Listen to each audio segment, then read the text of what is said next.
Welcome, everyone. Thank you for being present. If you are wishing to address the board, please feel free to grab a piece of paper on the back counter as you enter in and fill that out for us, please, and you can present it to Sarah here at the end of the table. At this time, we will do Pledge of Allegiance.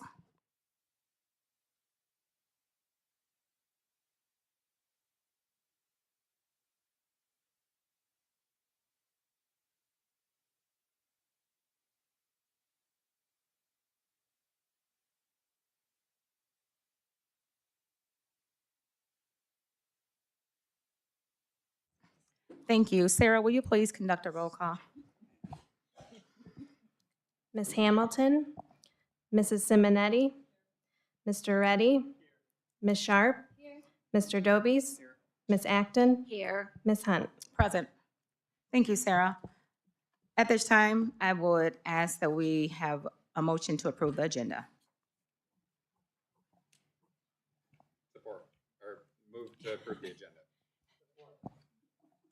We have a motion and a second. Any deliberation on the approval of the agenda? Hearing none, all those in favor say aye. Aye. Any opposed? Hearing no opposition, the agenda has been approved. Agenda item number 5, Superintendent's Report.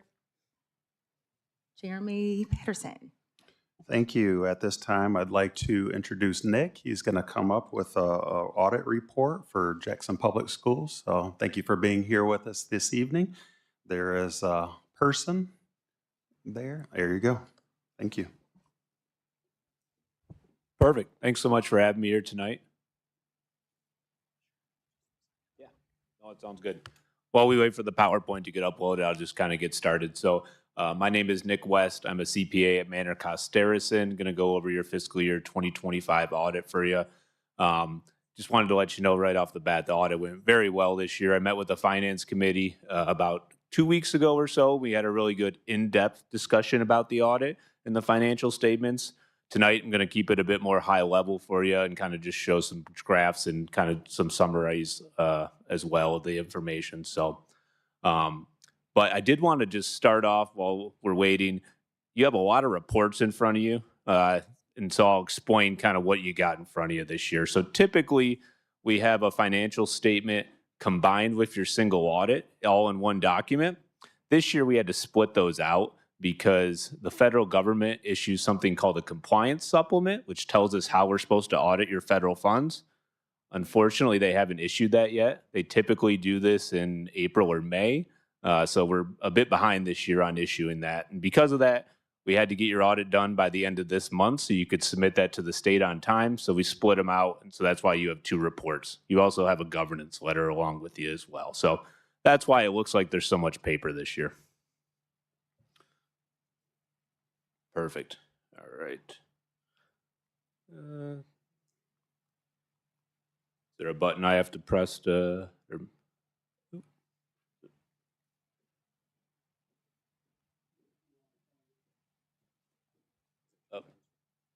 Oh, there we go. All right, straight up. Perfect. Yeah, that works.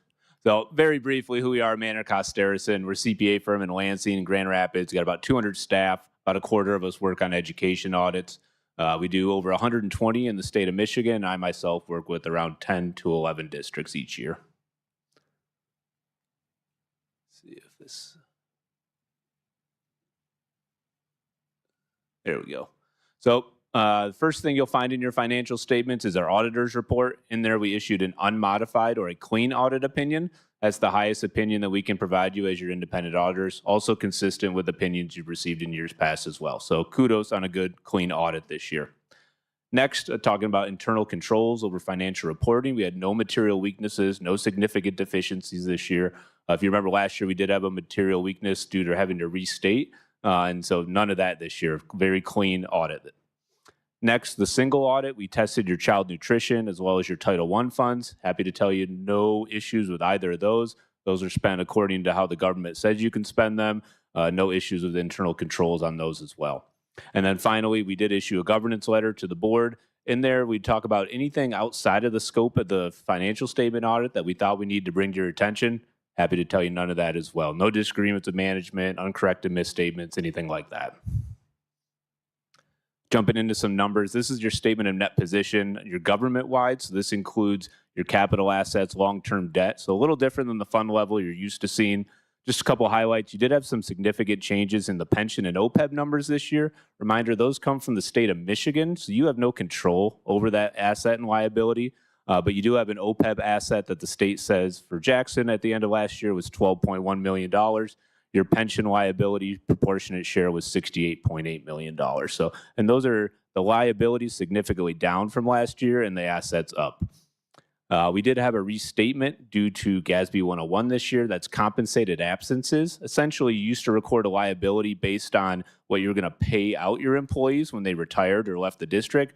Now GASB says you have to record a liability that also includes what they've earned at the end of the year. So for all districts this year did cause a big increase in that liability at the government-wide level. No fund level impact. And then finally, you did increase net position about $18.2 million. So ended the year about $10.5 million deficit. About 97, 98% of districts in the state of Michigan have a negative net position because of that net pension liability that you have to record. Jumping into the fund level, ended the year using up about $3.2 million of fund balance in the general fund, which left you about $16.5 million, about 21% or so of expenditures. The 2018 bond fund had about $1.3 million left as of June 30. And then there was a new fund this year for the electric bus that increased, you'll see there. So I did want to give you some indicators, some KPIs over fund balance. So last year's statewide average was about 24.7%. So you're about spot on last year with the average. If we look at some comparables, Battle Creek, Kalamazoo, Lansing, and Grand Rapids, you'll see just about average. There's kind of right in the middle compared to all of those districts as well. Decrease this year to 21.26. I would anticipate you're probably going to be around average, I would think, as well. A lot of my districts have been using up fund balance this year. All those ESSER and COVID funds are gone. And so depending on how you spent them, you might still have the expenditures still there. You hired new staff, you developed new programs. And so that's why you see a large increase in, or decrease, excuse me, in fund balance for a lot of districts this year. Looking at your general fund revenues, spend about 72%, or excuse me, you get 72% from the state, about 18% from property taxes, which work hand in hand together. So really about 90% of your revenues are really tied up at the state level at the budget. That's why that budget was such a big thing waiting to come back, because really you have no control over any of those revenues. Oh, one forward. See if I can go back. There we go. Oh, no, I'm going forward. All right, well, what I was going to show was a 3-year revenue trend. Pretty consistent, pretty flat over the last couple of years. You would have saw a decrease due to the COVID funds in 2025. And then you can see on the expenditure side, pretty consistent as well. So, you know, going forward, fiscal year 26 and beyond, anticipate probably fairly flat revenue streams from the state, from the federal government. And it's really going to be on districts. How do we control these expenditures? How do we manage the, you know, flat revenues with increasing costs? Because, well, you guys still have a very healthy fund balance. You know, run $3 million deficits for another couple of years, you'll be back to where you were before the COVID funds came in.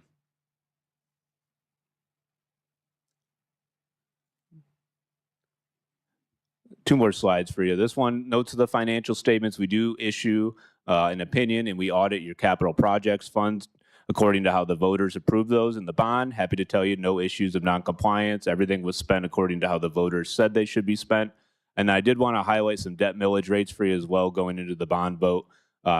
Most districts I work with are in the 7 to 12 mil range. Some comparables here. I did include sinking fund millages in there because a lot of those districts do have a sinking fund, which typically complements their bond funds. So if you include those, you guys are the second lowest out of those comparables there. So overall, a pretty low millage rate, especially given a district of your size. And then finally, the budget to actual. Started the year $4.1 million deficit, ended the year about $3.8 million, and had a positive variance about $631,000 this year. I did really want to highlight, if you look at that expenditure line on the far right column, the variance, $3,500 variance on a $77.8 million budget. Really, really great budgeting by the business office this year. I want to highlight, compliment Marcus, Matt, all the team. You know, really what that tells you from the board, the information you're getting from the business office is accurate, it's correct. You can rely upon that to make the decisions that you need. And with that, I just wanted to say thank you so much for having me here tonight. Thank you for having us as your auditors, and really appreciate, again, Marcus, Matt, everybody in the team for their help with a great audit this year. And I'd be more than happy to take any questions.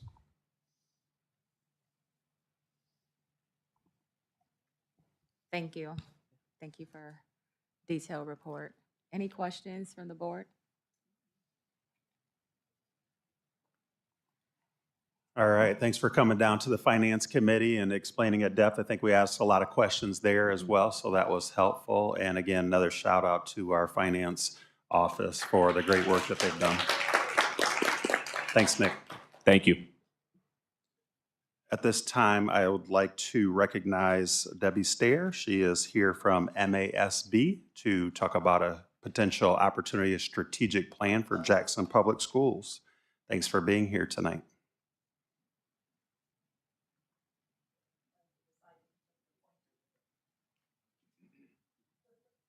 Did we get the pointer back? Oh, got it. There we go. Try the person there until it lights up red. There you go. Okay, sorry about that. Yep, I got it. It's a pleasure to be here again this evening. It's been a little while since I've seen you. The last time I came, you were transitioning and trying to decide your next steps in a superintendent search. So now here we are. You have Jeremy in that position and ready to start thinking about planning for the future in a comprehensive way. And that's really what we're here to talk about tonight, is a strategic plan. Okay. It's on. There we go. So really, you know, I wanted to start with just a little bit of background as far as why should we even consider a strategic plan. And in essence, there was a lot of research that happened in the early 2000s around what school board members should do if they really wanted to have a great impact on student achievement. There hadn't been much research until those 2000s on school board service, lots on teachers and principals and superintendents, but never on boards. And so they distilled down that information into the key works. And you'll notice that one of those 5 areas that they came up with was vision, that a board is almost compelled, if you will, to set a vision for the district. Now, that doesn't mean that you do it all alone in a room by yourselves. It means that you ensure that one is here and that everyone is working towards that vision. Now, what we're going to talk about tonight is a highly inclusive process that is going to reach out into all parts of your community to help set that vision. So once you have a vision in place, the whole idea is that everybody works on it. So if you're at the board level, any kind of improvement that you would be considering for yourselves would be about that board vision. How do we support the work of the district? The same thing with the superintendent. You're all familiar with your evaluation process and the mandatory requirement in that process around progress towards district-wide goals.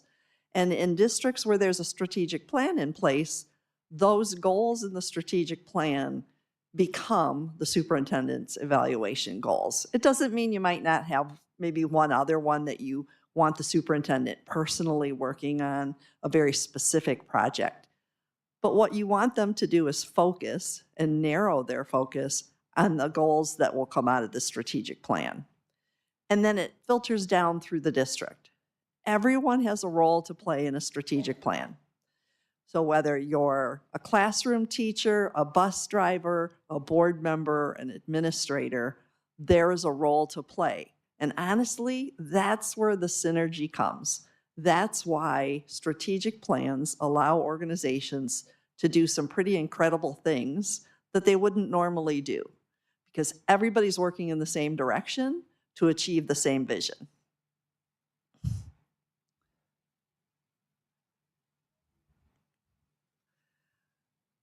So if you think about it, strategic planning is kind of like a roadmap for a trip. You set your destination in a strategic plan, it's your vision, and then you put steps in place to get there.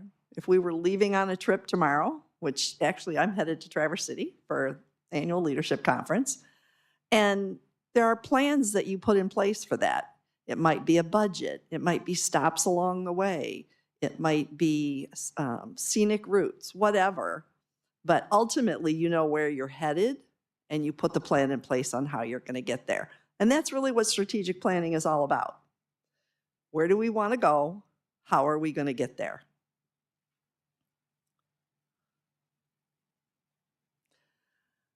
We often get questions about why should a district consider using an outside facilitator? And I think there's a number of reasons why. The first one is it allows all of your staff to participate fully. So if you were to have an internal facilitator, take one of your administrators and take them out of the mix of participation so that they can actually facilitate the process, they lose their voice in the process because a good facilitator stays neutral. They use their knowledge about process to move the group forward.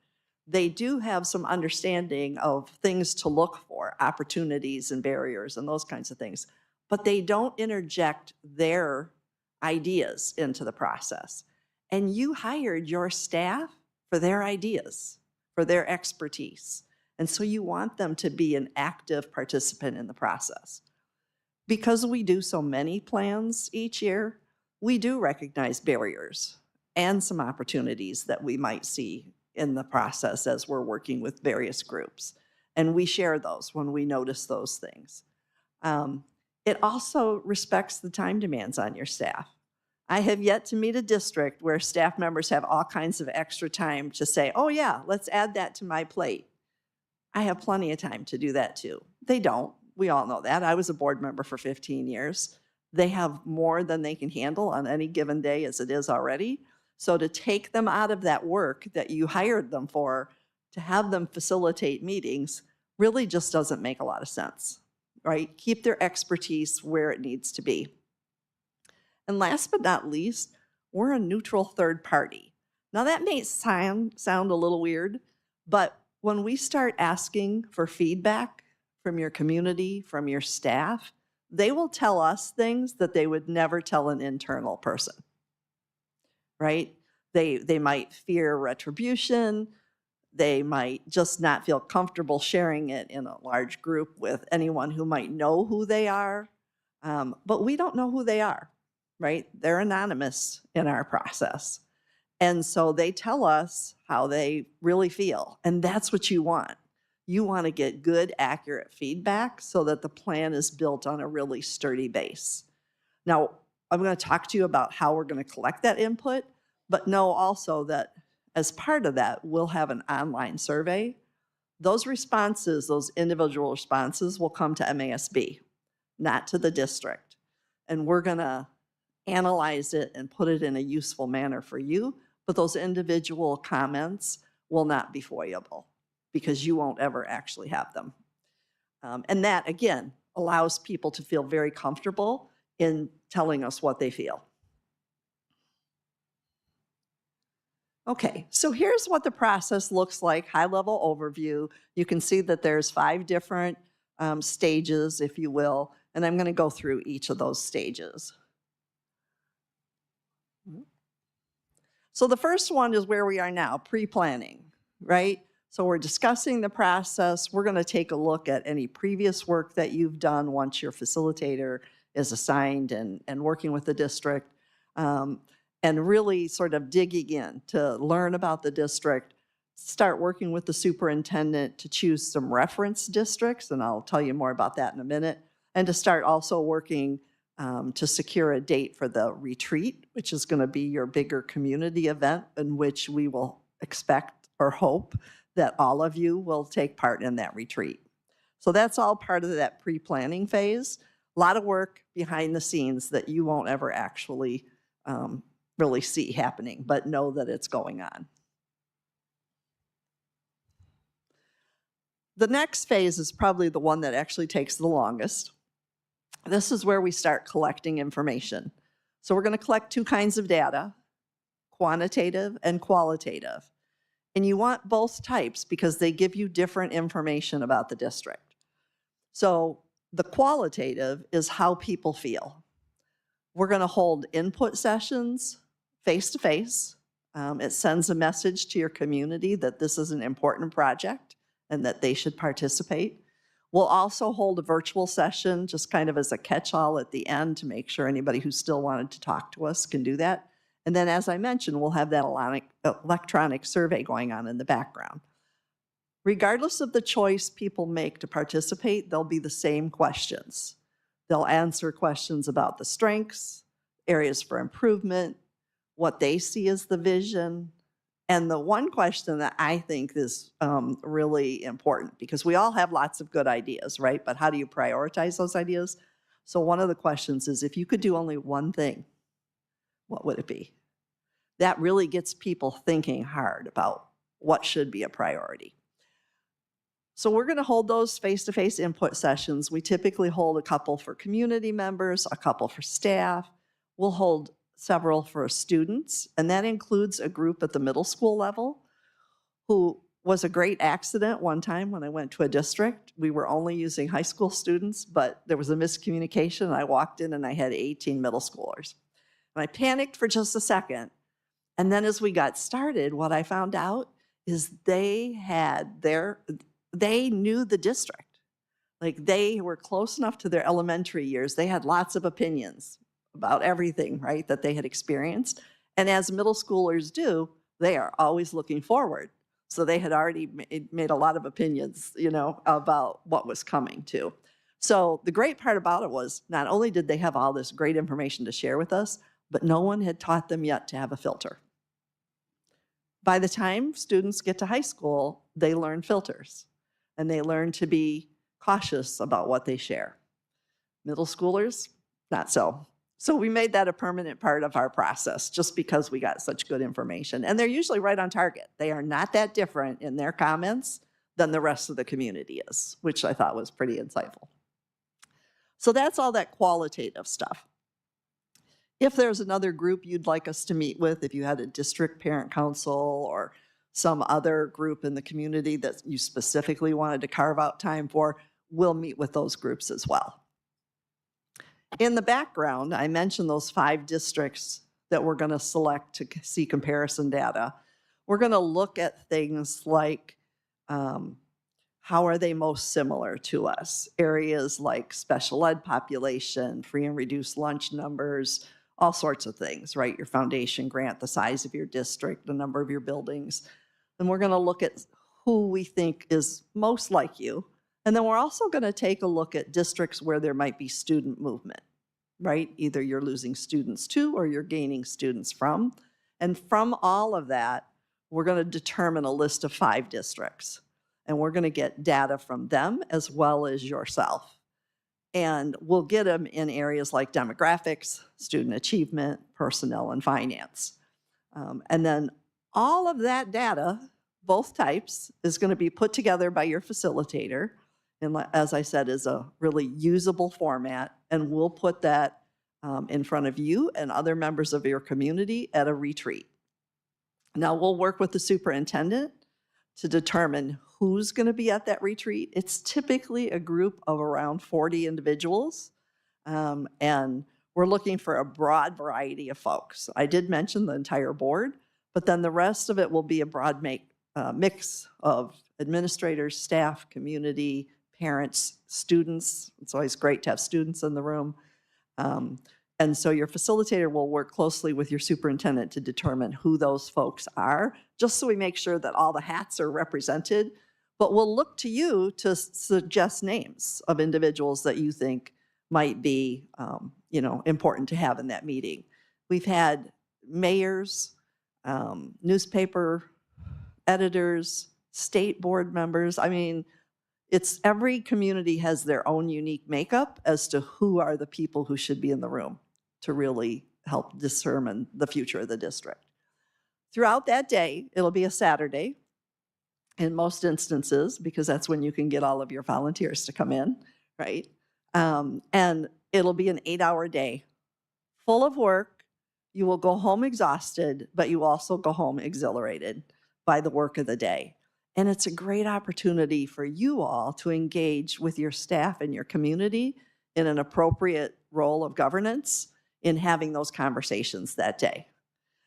We'll do lots of activities throughout the day to get us there, an environmental scan, and we'll take a look at mission, vision, and beliefs. By the end of the day, even if you have some of those components in place now, we would take a look at those and see if they move forward. And then you'll also have your goal statements at the end of the day. Lots of work. It's called a retreat for a reason. People used to go away for a couple days to do this work. And we've condensed it down to really try and fit it into a full day because you just can't get commitments from people any longer, for the 2 days. So it'll be a lot of work, but it will be enjoyable work, and you'll feel really good about it at the end of the day. In some instances, that's where strategic plans end. The facilitator turns those components back over to you, which you'll approve, ultimately, mission, vision, beliefs, and goals, and they say, good luck with that. What we found is that doesn't necessarily work in school districts. People are moving throughout districts much more rapidly these days. They may or may not have ever participated in a strategic plan before. They may or may not understand their role in moving it forward. And so we come back and we do an implementation meeting with some select staff. Again, the facilitator will work with your superintendent to identify who's going to be in that room. It's usually those folks who are going to be most likely charged with being responsible for areas of the plan and moving it forward. Sometimes there's some teachers in the room, depending upon their role in the district, might be department heads or a union leader or something along that fashion. But again, facilitator and superintendent work that out. And usually we're looking for around 12 to 18 people in that respect. We come back, we work, it's usually a 5-hour day with a working lunch in there. And by the end of that time together, we will have identified what your first year objectives will be under each of those goal statements. And we will have helped that group take a big plan, this crazy big thing that they have to accomplish, and start breaking it down into pieces. So here's what we're going to do the first year to address those goals. And then we're actually going to break it down by quarter and show them how to calendar it out and balance it. And then we're actually going to do some action planning samples around how you even move those quarters forward. So what we want to do is make it more manageable so that when we do finally step away, everyone in the room feels like, oh, I see how this can be done now. Yes, it's still more work. That there's, can't get away from that. But now I see how we can make it so that it's manageable for everybody. This is also the meeting where we're going to take your MyKIP plan, right, your school improvement process, and marry it to the strategic plan. We don't want the district to have 2 different plans they're working on, which may or may not correlate. We want one plan so that everybody's moving it forward. So once we get done with that, we'll talk to that group about board monitoring options and communication and the importance of that. We'll put together all the final documentation and paperwork and come back to you. And at that point, we're going to be asking you to approve 4 things: mission, vision, beliefs, and goal statements. You will see the work of the implementation team. You will not approve that because you approve what we want the district to be, not how we're going to do it. Right? So that portion of the information we provide to you is just that. It is information only. You're only going to approve those 4 things. We will talk to you about monitoring progress as well, because honestly, you'll have your input session, you'll participate in the retreat, but your most important role in this plan will be monitoring progress. Because what we know is that what gets monitored gets done. And so we'll talk to you about ways to make that useful for everybody and how you put together a process around how often you're going to hear updates and just the various options. And then you'll work with your superintendent to determine what works best for this team, because every team's a little bit different. And then we'll mention annual renewals. Not important at this point, but getting that implementation team back together on an annual basis, either with or without our help, is important to keep the process moving forward. And that's what we want.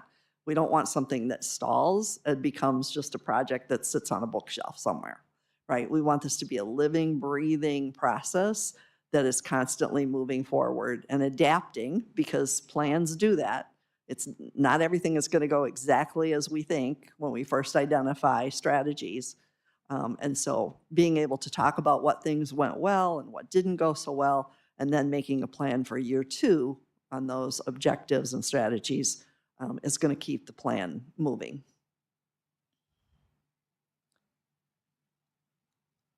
Okay. So here's what a sample timeline might look like. So here we are this evening having this conversation. I understand this is an information-only evening, and so you'll approve the process at another meeting in the future. And then we would start relatively quickly with the background work, working with the superintendent to start setting up dates for input sessions. It's really hard, I'm going to just be honest with you, between now and the holidays, right? Because in Michigan, we have lots of holidays right now. So we think we just have Halloween and Thanksgiving and then the winter break, but you know, we're Michigan, so there's hunting too. And believe it or not, it makes a difference on the volunteers you can get to come to the meeting. So most of December would probably be a lot of that background work, with the real heavy work of input sessions and that in January is what I would be thinking. That data collection is going to be going on in the background. In January, as I said, we would continue that work. February is likely when we have a date for our planning retreat and potentially the implementation workshop. That's usually held a couple of weeks after the retreat. And so in an ideal world, if all things fit together very nicely and dates got set without too much trouble, you could potentially have your plan coming back for your approval by March. It could be April. It just depends on calendars and that sort of thing. But it's typically about a 4-month plan once we get started. Along the way, there's going to be things, again, you're not going to really see so much, but templates for press releases, invitations. We will provide meeting updates. So as you're continuing to do your regular work and you're kind of wondering, gosh, what's going on? We had our input session, but we haven't heard anything too much. So we're going to give you updates so that you know how many people are participating, and so that we can also double efforts where we need to do that.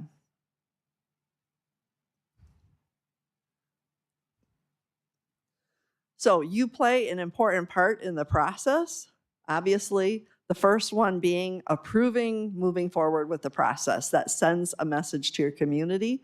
Even in districts where the superintendent has the authority to do it, I always ask them to have the board make a formal approval of moving forward with the process. You're going to have your own input session. Yours will likely be the very first one, so that you get a sense of what it looks like and feels like, because you aren't invited to any of the others, and neither is the superintendent. Because again, just the sheer fact of you sitting in the room changes the conversation. And so we'll offer the superintendent an opportunity to come in and bring greetings, but then they would leave as we hold those other input sessions. You're going to encourage participation. You all have your various constituencies, and so we're going to look to you to really ask people to participate in some way of providing that feedback. And then you're going to suggest participants, knowing that ultimately that final decision of who's in the room that day will be up to the superintendent and the facilitator. And then, again, as I said, we hope that all of you will be able to participate in the retreat, because it's good to know how the sausage was made and how we got to where we did. And then your most important 2 pieces will be actually adopting the work of the group and honoring that work, and then monitoring progress. So with that, I'm happy to answer any questions. I will say that I already have a facilitator in mind. I've talked to Shalonda about that facilitator. Her name is Kimberly May.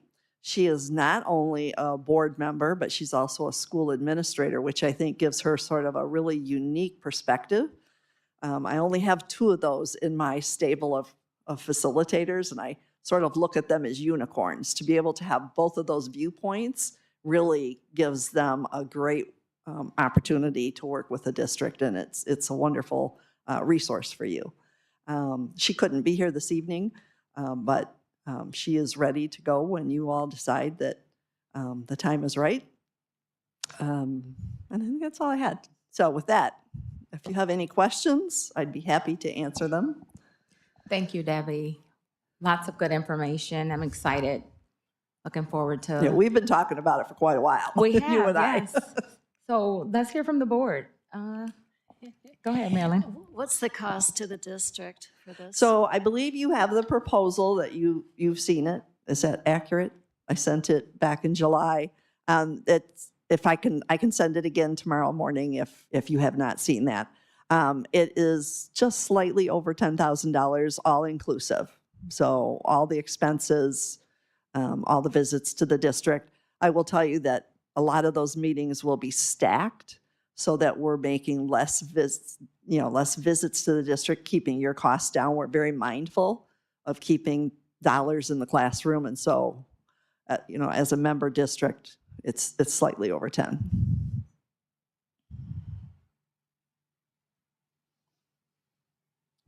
Are you done, Marilyn? Yes. Okay. Simonetti? Oh, I didn't see. Elena Sharp. I was just curious how many face-to-face sessions you anticipate with the stakeholders, Yeah. face-to-face input sessions, and then just along those same lines, how will you encourage a variety of participants as opposed to just kind of our normal participants, but getting a true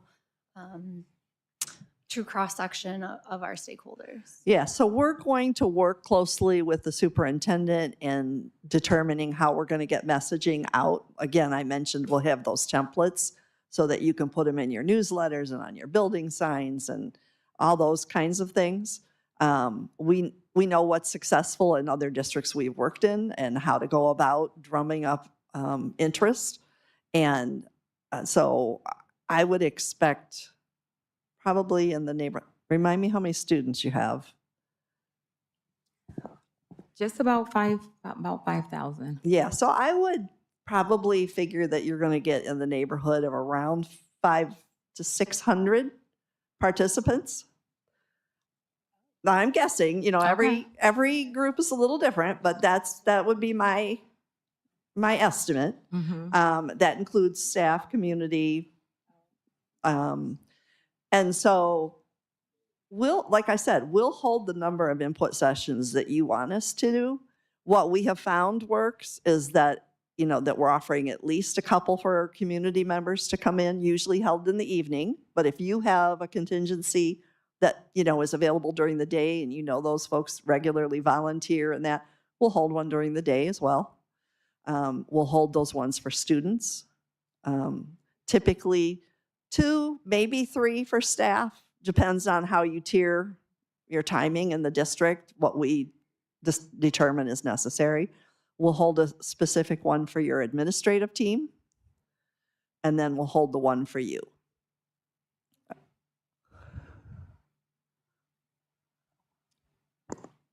Ms. Simonetti? Hi, thanks, Deb. That was very informative. And I will say, I think the time frame was very impressive. That was one thing I was curious about. If we can do that by March, I think that would be awesome. I was impressed by the time frame. I was questioning about the facilitator, how we get to a facilitator, it being assigned or whatever. You kind of explained some of that. But do we get their CV or anything to Oh, I certainly can review? give you Just- that, absolutely. I will say that a lot goes into my decisions about who the right facilitator is. And honestly, because I felt she was the right one for this district, she has not been assigned somewhere else. I have purposely held her to to do yours, should you move forward, because I put a lot into that thought. Who has the right experience set, and just knowledge of areas and all those sorts of things. And But- I did notice her phone number. Is she from the Detroit area? She is a resident of Westland, Wayne Westland. Okay. And then one other thing, and it's really not that critical, but in my experience and looking at strategic plans, it's always mission, vision, value. So when. It's the same so thing. It is the same to me too, but was there a point in time where those terms changed? It's really kind of a cultural thing. There are some districts that like to call them beliefs, some call them values. They're interchangeable in my world. That's, we'll call them, if it doesn't really matter, really. The other thing I would say too for a facilitator is, let's say that, I gave you, information about the facilitator and you said, well, that's great, but we'd probably prefer someone else for whatever reason. That could change your timeline, right? Because I've assigned others to other districts, and so we'd have to wait. None of them ever do more than 2 plans at a time, because I want them to be intimately aware of your district. And so that could change. We definitely want to have it wrapped up by the end of April, because you start losing people's interest. Right? And when they're paying attention and wanting to participate, those things matter. Timing is a big deal in that process. So that's why if we lay it out and we get started right away, we can reach that timeline. Mr. Davies? Thank you, Madam President. Excited to engage in this work, particularly with MASB, who has experience in doing this with other school districts. And excited to work with Kimberly as well. Just having existed in this space and gone through strategic planning and doing one now with one of the nonprofits I manage, and recently going through a RFP process. I mean, the cost ranges and what we were looking at was like $50,000 to $80,000. So sounds like a great deal for 10. And I think what's important is, what we found important there is finding someone who is able to operate or has operated in strategic plans within the same sector or industry. Look forward to working with MASB. Thank you. And that really is true. A lot of people say, oh, schools are a business, just you can use anybody for this kind of process. There are business components to a school district, but a school district is a very unique organization. And I do strategic plans for nonprofits as well. Are there some similarities? Absolutely. But are there some very specific pieces to the process that this one is designed for school districts specifically? Absolutely. There are things in this that I don't use with my nonprofits, and vice versa, because they are unique. And people have to understand that, and I don't think a lot of people do. So I appreciate the comments, dear.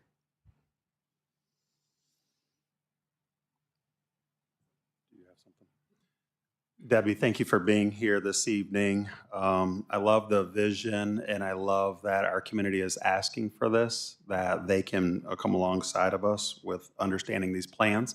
As I'm doing a lot of bond presentation about facilities and buildings, they equally want to have discussions about curriculum and instruction and moving the needles there. I've participated in quite a few strategic plans. I believe we're in one now that is a partnership agreement. And so we'll know more about the end or the transition with that, which we've been involved with for over 36 months. And so that's why I kind of brought it to the board and said this would be a natural transition should we exit that plan and continue to create another one. And I have been a part of those 3-day retreats. But you walk away at the end knowing who you are and where you're going. And I especially like where you identified, like, what's that one thing? You can have 10 goals all you want, but if you're overcommitted and 10 different people shooting in different directions, But when people really understand this is where we're going, then I think you get the return on investment. Support. We don't just give you the plan and say good luck. That's essential to any success of a plan. I would only question like the timeline because we're kind of at the beginning of a bond potentially today. And this is my understanding about a good plan and maybe just help my thinking here. Nobody's going to do a lot of work in December, in my opinion. If we started in January, February, March, I agree, April and May get busy. But when I've done data retreat plans before and you end the year with a plan that everybody knows what's going to happen when we come back, it's harder to implement a plan in March when people feel like I need spring break to get here. And if you left knowing that this is where we're going for 26, 27, that was only something that I was pondering that I would just share out loud, that now people are like, we're ready for summer break, we leave, but we know what's happening when we come back and we're all in and everybody starts at the same page versus everything we've been doing this year with the partnership agreement or what have you, with the bond program, what have you. And it's harder to implement a plan in March and say, we got it done in March, here we go, beginning of third trimester, ready? So that's my only wondering about the timeline process. Yeah, and so when we come back and work on that implementation session, we can determine and set it up for when you want your first quarter to start. And so absolutely, like we can adjust that accordingly to the desire of the group. Perfect. And then one final note, is this like a continuous thing that you would come back and do annually, or is this more like a 3 to 5 year strategic plan? So it's a 3 to 5 year plan with the overarching components, mission, vision, beliefs, and the goals. But on an annual basis, it's our recommendation that you do what's called a renewal, where you bring either back the same implementation team. You don't have to bring back the whole retreat team, just the implementation team, because we already still have all of the retreat team pieces. But you would do that on an annual basis, and then you can choose at that point. The proposal doesn't cover a cost for an outside facilitator for those, but you can choose whether or not after that first one, do we feel like we're in a place where we can lead our own next one? Would we like someone to come and help us once and kind of reinforce it and make sure? Or, do we need the help each time? What I have found in most instances is that either they feel pretty comfortable moving it forward after the initial implementation meeting, or they bring us out for one time. And after that, they've got a good handle on it. Because there's a lot of training in it in addition to the work product. So we want to leave you with as many skills to move it forward as possible. So part of the design of that work is teaching you how to do it, so you can do it with or without us. I appreciate that. Thank you for being here. Thank you for your presentation. And if there's nothing further, safe travels to Traverse City. Thank you. It's going to be an early morning. I understand I'm going to see a couple of you up there. Maybe next year when we're back in Lansing, we'll be able to see more of you at annual conference. But again, thanks for having us in.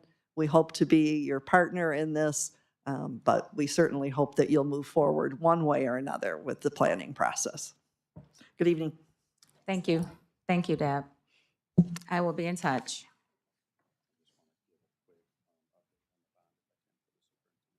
Oh, sure. Yeah, go right ahead. Okay, I want to give everyone a brief update on where we are with the bond program so I can conclude the superintendent's report. So these past couple weeks, we've been super busy engaging with our staff, families, community partners to build awareness of the upcoming bond. Vote yes for JPS on November 4th. So October 8th, we presented to our food services. October 9th, legacy assisted living. October 10th, EnviroClean presentation. October 13th, Jackson hosts Lions Club. So it's been really important that we're out in the community generating the positive energy, and it just keeps building from here. October 14th was a busy day. Breakfast Rotarians at Steve Ranch. Mrs. Baker was at Dibble Elementary. We conducted a bond presentation at Hunt Elementary and SCMV all on October 14th. The bond informational session that was at Parkside was very well attended. We had a couple board members there, and we've been having rich dialogue along the way. So that's been the highlight of all these sessions. It's not just sharing information, but it's listening and getting information back. And it was noted how, how much improved the conversation and the discussion was the last time than it had been in all the previous events. So I think we're just getting better as we go along. So much to, we added another informational meeting tomorrow night. We'll be right here at Jackson High School in this space at 6:00 p.m. as an additional opportunity because we've been getting so much good feedback. October 15th, JTV, Cascades hosts Lions and all administrators here at Jackson High.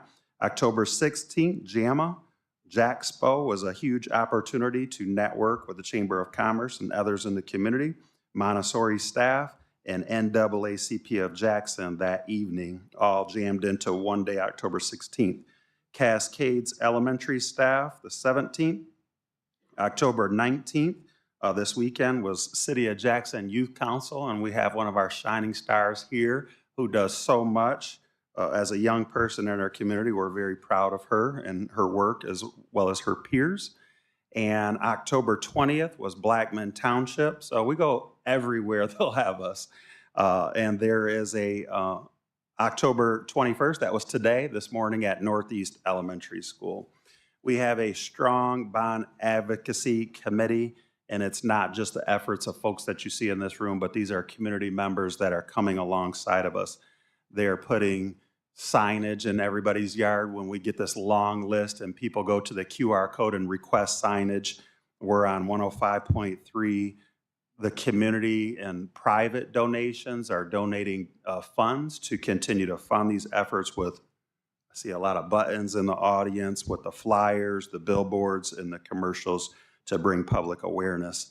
We have teams going door to door, sometimes sideways rain, but every day, even those Saturdays and Sundays, leading right up till November 4th. So I appreciate all the positive energy, all the collaboration, the feedback, because it does take a village to do something as monumental as $126 million mill for 0% tax increase. So thank you again for the community. There's a lot of 1-minute testimonials going on so people can tell the story of what this means for Jackson Public Schools and being all in. Social media efforts have been tremendous, and it just continues to build positive momentum. So to close out, I want to thank the Board of Education for your continued support. This is an opportunity to really change the face of Jackson Public Schools, and I think of the community of Jackson right now, and the Chamber of Commerce is trying to drive Jackson forward. And one way that you can significantly do that is to improve the education system within that community. So we talked about the highlights of infrastructure, hands-on learning opportunities, career readiness. Safety is always going to be at the forefront. And again, I just wanted to publicly state that we have a big day coming up for Jackson Public Schools on November 4th. Is this the time where we're going to look at some of the images?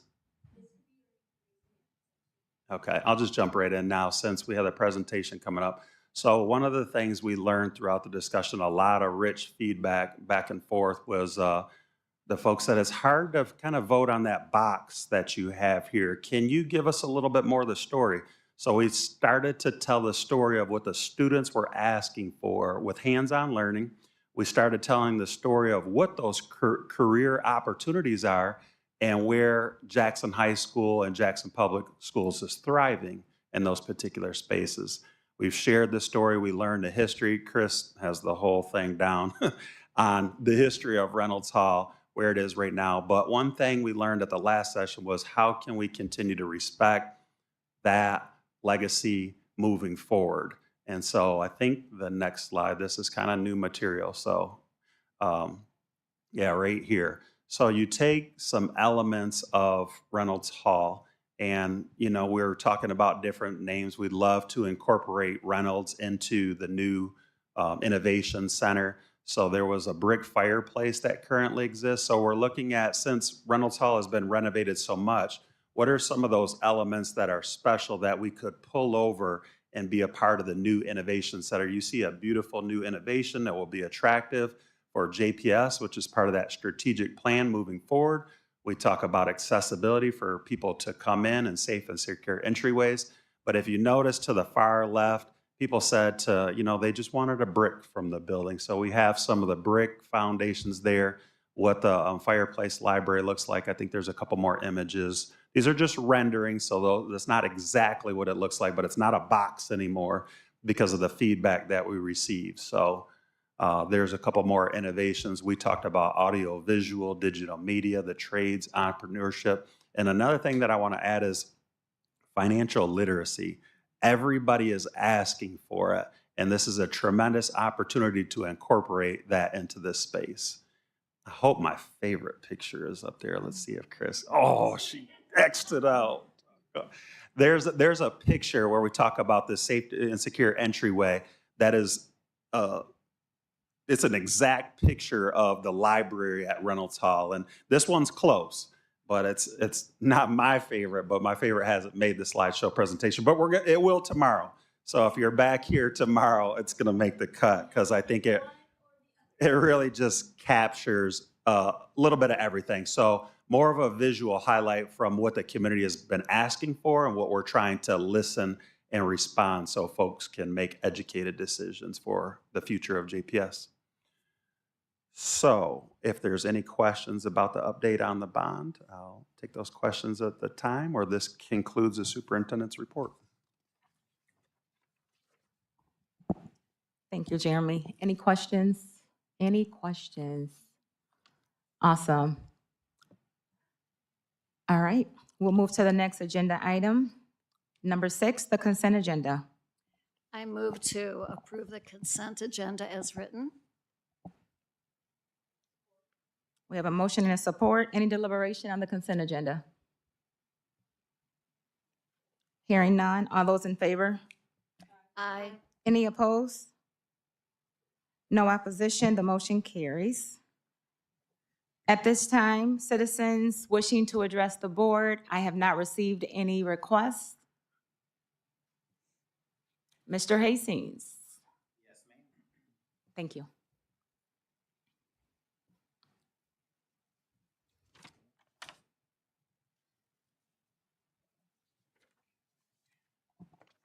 Just a second, guys.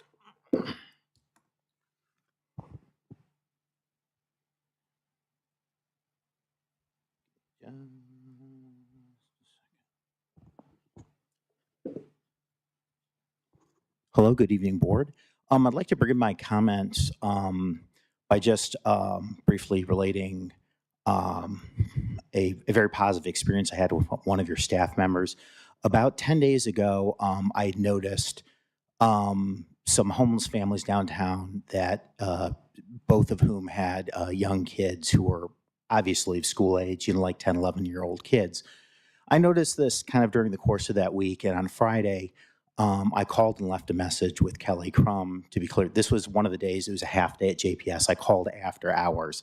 At the beginning of the next school day, Kelly not only called me first thing in the morning, she had already forwarded my inquiry and my information to a gentleman named Marquise Boyd, who's the homeless coordinator at the JCISD. I got a chance to talk with him later that morning. He was very helpful, very accommodating, and now I have him as a contact for the future. A good man, good guy. So thank you. I mean, lightning fast and very helpful, and I appreciate that. So to move on to the bond. So item 25, 26, 28 in tonight's agenda, the subject is extra duty pay. And just a couple points I'd like to, that sort of caught my eye. The first is Mr. Marcus Leon's name is misspelled. I'm very sorry to see that, sir.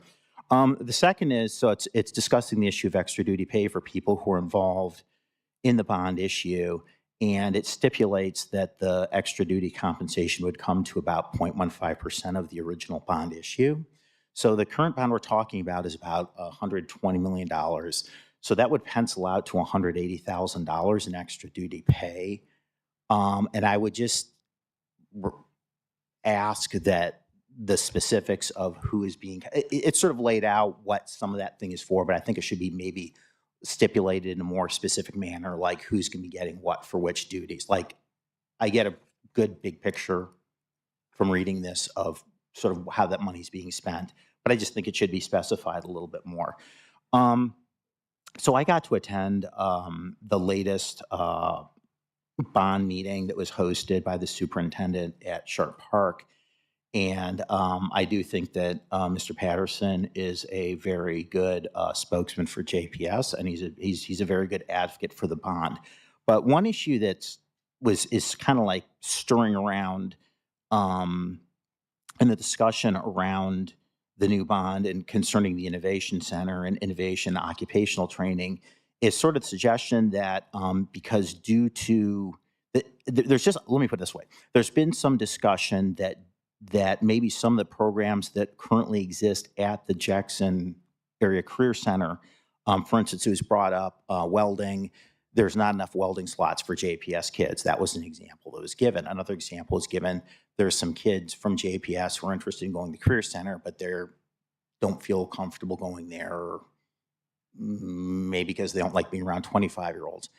And the thing is, I get the idea of the Innovation Center, and I think to the degree you are offering here and building something that will sponsor things like robotics, like audiovisual training that are unique to JPS, I support that, okay? We have school of choice through Jackson County. You are trying to make yourself, and this has been going on for a while now, it precedes Mr. Patterson, you want to make this a destination. Come here. But I just want to say to the board, I would strongly reconsider trying to recreate any programs that already exist and are specific to the Jackson Area Career Center here. That is making a major commitment from here and in the future for new programs, new equipment, new staff, and so on. And this district just went through a very painful period at the beginning of this year, having to deal with, when you guys got hit right between, right in the forehead with massive health insurance increases, and you had to lay off a bunch of people. So all I'm saying is, I get the idea of the Innovation Center. I get and what you're trying to do there, but I think it's very important that you not overly commit by trying to recreate in this building or in JPS programs that exist. If there's not enough slots for welding, for instance, get IST on the phone, work with them, see what can be done. But I'd be careful not to overcommit, and that's my thought for tonight. Thank you. Thank you, Mr. Hastings. Anyone else wishing to address the board? Agenda item number 8, discussion item 25-26-28, bond extra duty contracts. Marcus, please.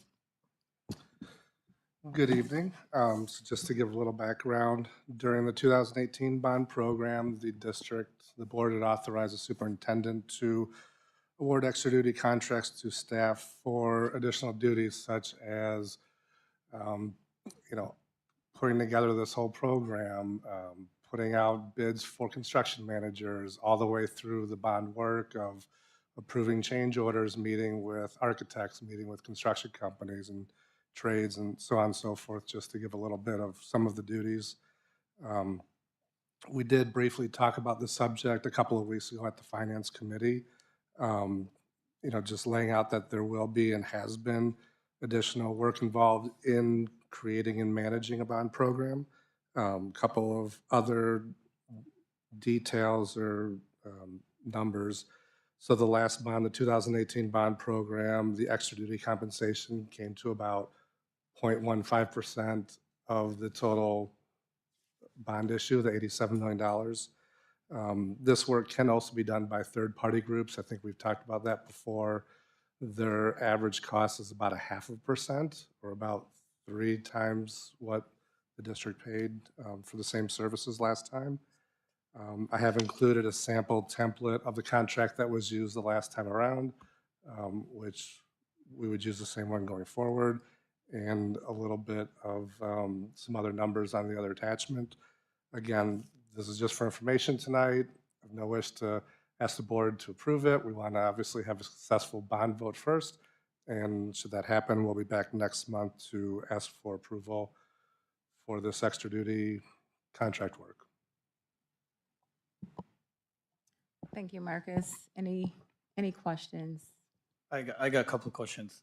Marcus, I know you did mention percentage last time. How much was it?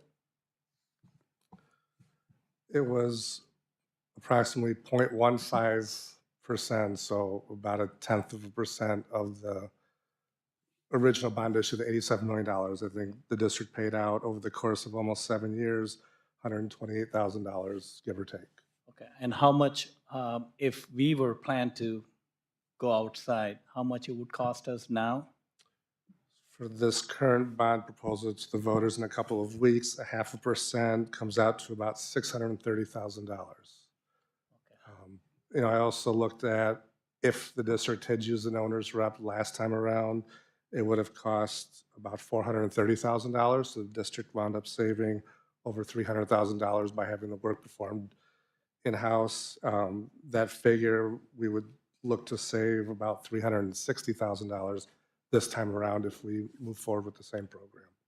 Thank you. The reason I ask those questions, I want everybody to get those numbers right. sure. Thank you.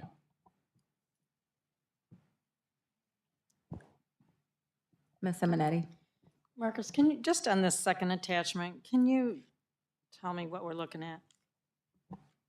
Sure. So I cleaned it up a little bit. I'm not sure which version you're looking at, but at the top I have the history of what was paid out for the 2018 bond for everyone that received an extra duty contract. There seems like there's a lot of people on there, but we had some people come and go. For example, I took over from my predecessor, John Riddell, so where his payment stopped, mine started.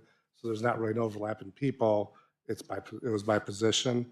And then the bottom portion shows the positions that would initially receive an extra duty contract, what their current salaries are, and projected salaries. Obviously, a lot of that stuff is unknown.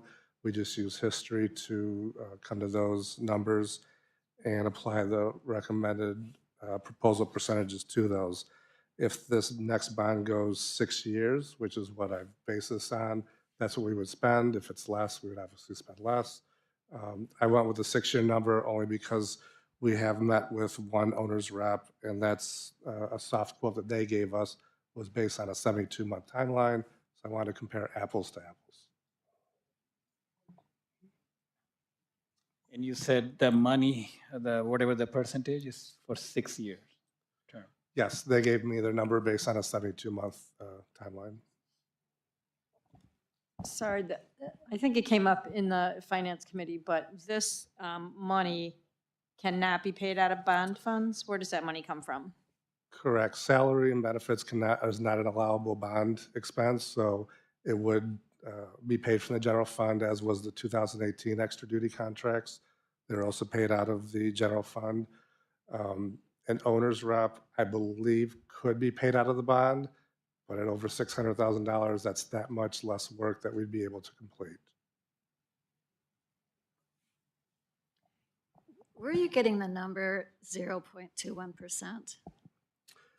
So if I take everybody that I propose or believe would receive an extra duty contract, and I project out what their extra duty pay would be over the next 72 months, that total figure, the $266,000, divided by the $126 million bond issue, that's where you get that. Thank you. Yep.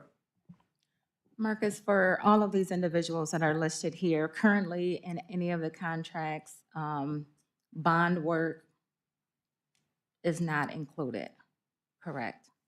Correct, because you never know when you might have something like this come up, so it wouldn't be in anyone's regular work contract. And I only bring that up because of some of the individuals that are still here, and they were present for the 2018 bond. Correct. Okay.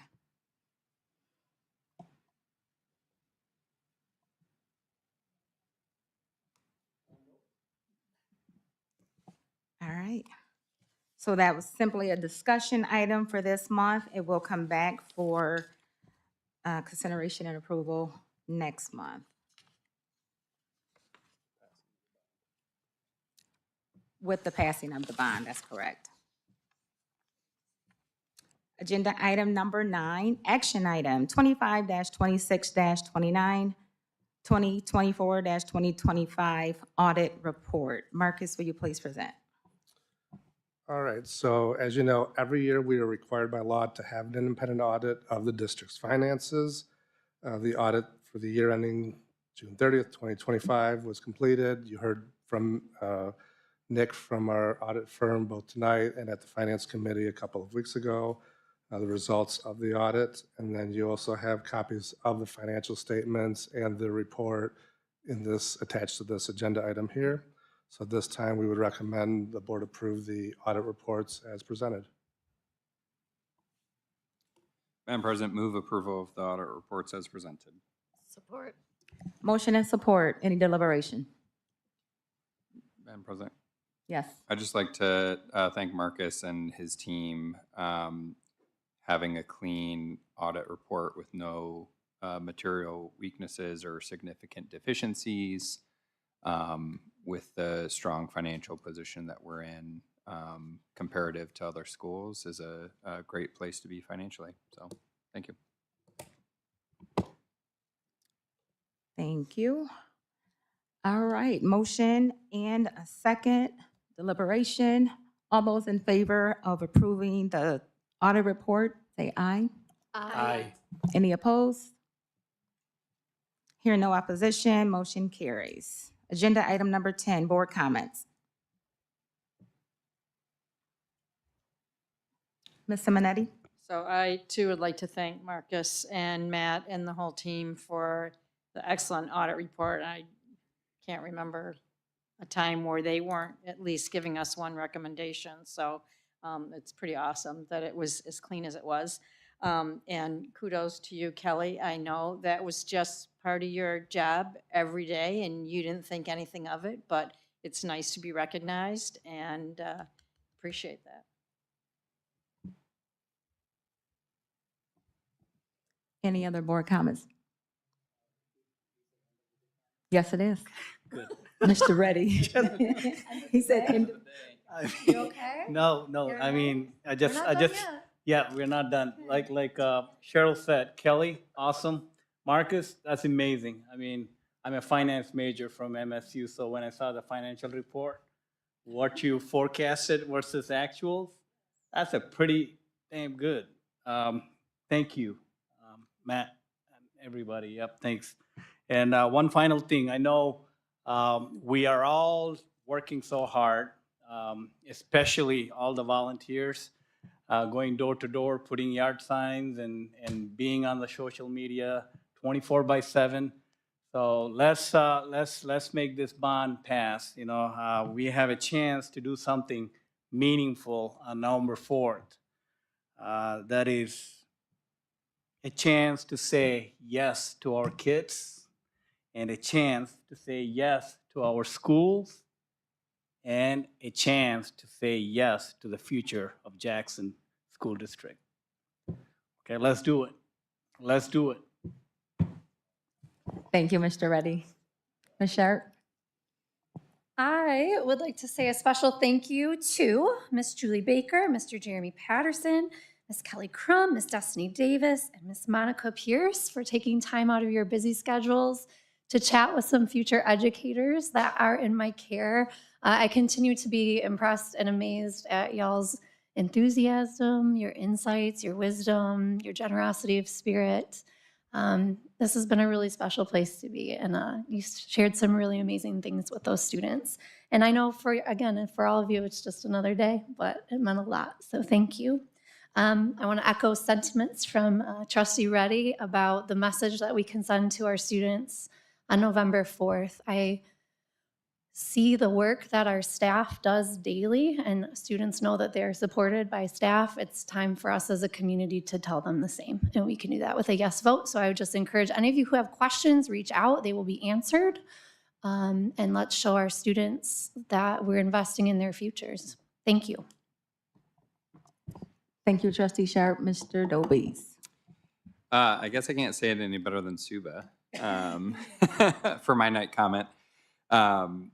But there's 2 weeks to go here. I know everyone is working incredibly hard and proud of the team that has been out there pounding the pavement, putting up yard signs, knocking on doors, and having conversations about the future of our district and the importance of this bond, not only to the district, but to future students that will be future Vikings. So excited about the opportunity. I look forward to voting for it, and I hope that everyone can get out and vote on a 0% increase. I think that is important. I saw some comments about that across social media. I think that it is important that people won't see their millage increase, and that this is a continuation of our commitment to providing quality services, quality buildings, and quality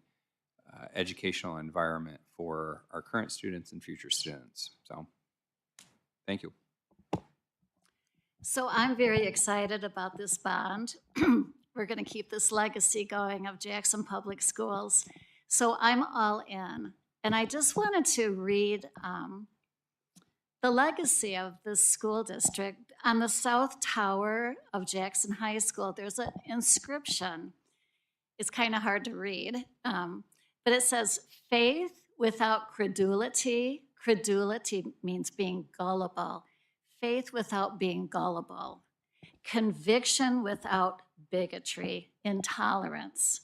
Charity without condescension. Self-respect without vanity. Meekness with power. So I just am all in for Jackson High or Jackson Public Schools, and vote yes on November 4th. Thank you, Ms. Acton. I too am all in for JPS.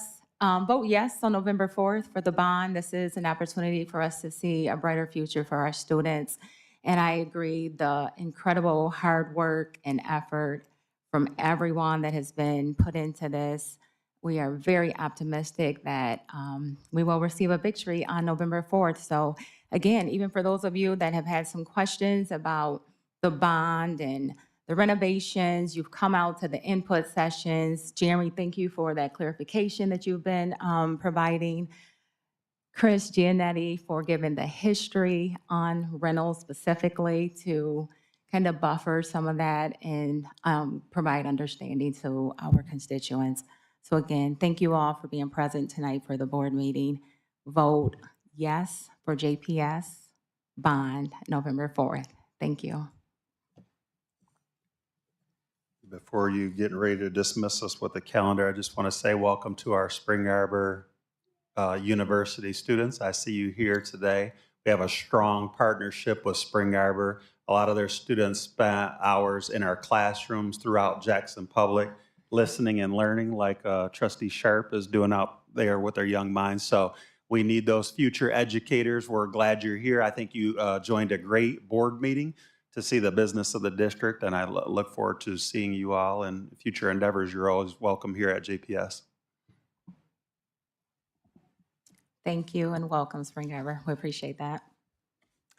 Agenda item 11, calendar of events. October 22nd, tomorrow, 2025, we will have another bond live stream and in-person opportunity to get additional information here at JPS, at Jackson High School in the Media Center at 6 p.m. And again, you also have an opportunity to join the YouTube channel live stream.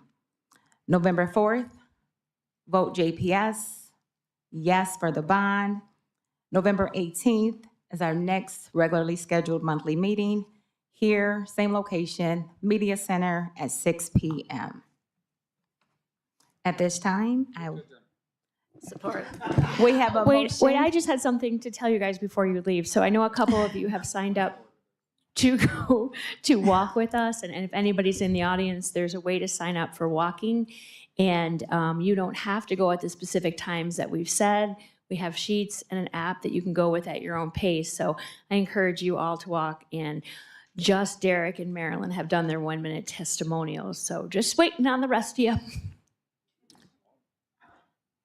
Thank you, thank you. Yeah, I know. All right, so we have a motion and a support to adjourn. All those in favor? Any opposed? Motion is adjourned at 7:20. Thank you.